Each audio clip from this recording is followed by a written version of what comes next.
আমার চ্যানেলে তোমাদের সকলকে স্বাগত। আজ আমরা ক্লাস 3 রায়ান মার্টিন প্রশ্নবিচিত্র থেকে অঙ্কের দ্বিতীয় পর্যায়ক্রমিক মূল্যায়নের তৃতীয় স্কুল সলভ করব।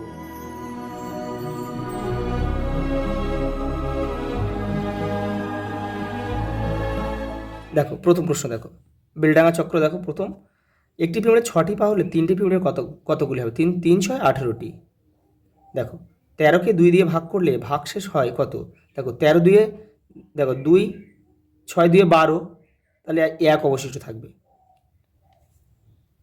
এই যে দেখে নাও, 13/2 দেখে নাও, 6 দুয়ে 12, 1 নাও, এই 1 অবশিষ্ট।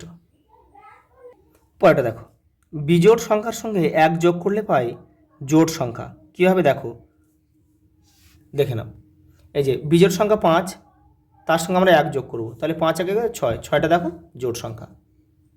পরেরটা দেখো, একটি ব্যাঙ 1 লাফে 7 ঘর যায়, তাহলে সে 5 লাফে কত? 5 7 35 ঘর যাবে।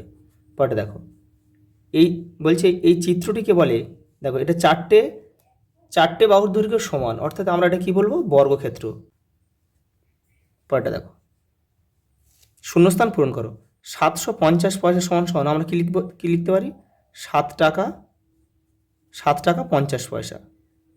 কারণ কি আমরা জানি 1 টাকা সমান সমান 100 পয়সা। পরেরটা দেখো, একটি ত্রিভুজের বাহুর সংখ্যা কত? 3টি। দুটি জোড় সংখ্যার গুণফল সর্বদা কী হবে? জোড় সংখ্যা হবে। কীভাবে দেখে নাও। মনে করো 6 একটা জোড় সংখ্যা, 4 একটা জোড় সংখ্যা, তাহলে 4 6 কত? 24। দেখো 24 একটা জোড় সংখ্যা। পরেরটা দেখো, এখানে দেখো, এখানে একটা সংখ্যা দিয়েছে, তাকে ভাগ করলে, তাকে 9 দিয়ে ভাগ করলে আমরা 4 পাবো, তাহলে 4 লাম 36 লিখবো। এখানে দেখো 36 লিখলে হয়ে যাবে। 8এর যোগফল 8 8 64। পরেরটা দেখো, বিবৃতিটি সত্য না মিথ্যা লেখো। দুটি 1 টাকা সমান সমান 100 পয়সা, এটা কিন্তু মিথ্যা, কারণ দুটি 1 টাকা সমান সমান কি? আমরা 200 পয়সা হবে। একটি চতুর্ভুজে বাহুর সংখ্যা 4টি, এটা সত্য। পরেরটা দেখো, 44কে 4 দিয়ে ভাগ করলে হয় 12, এটা কিন্তু মিথ্যা, কারণ 4 11 44, অর্থাৎ 11 হতো এটা। 99-এর পরের সংখ্যাটি হলো একটি 2 অঙ্কের সংখ্যা, এটাও মিথ্যা, কারণ 99 পরের সংখ্যাটা 100, সেটা 3 অঙ্কের সংখ্যা।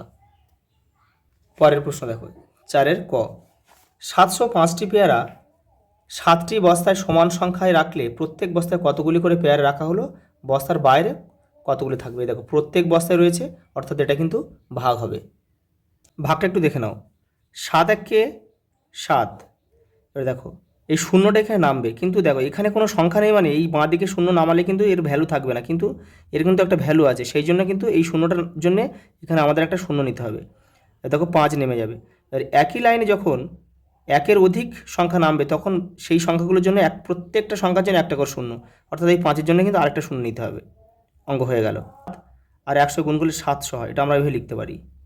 তাহলে হলো এটা ভাগফল, এটা ভাগশেষ।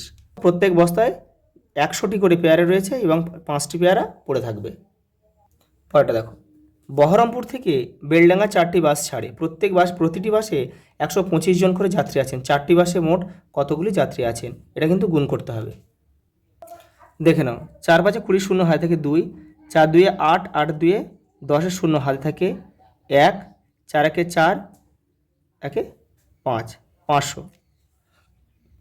পরেরটা দেখো, গয়েরটা, তোমার বাবা বাজারে গিয়ে 10 টাকা 50 পয়সার আলু, 210 টাকার মাছ, 15 টাকা 50 পয়সার পেঁয়াজ কিনলেন। তিনি মোট কত টাকার খরচ করলেন? তাহলে এটা এই মোট আছে, যোগ হবে।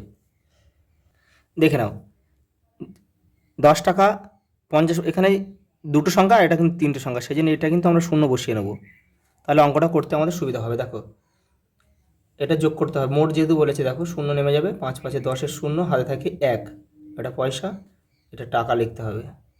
হাতে 1 ছিল, তাহলে 5 1 6, হাতে কিছু নেই, তাহলে 1 1 1, 3, হাতে কিছু নেই, 2 বসে যায়, তাহলে 236 টাকা পয়সা 0 পয়সা, অর্থাৎ 236 টাকা।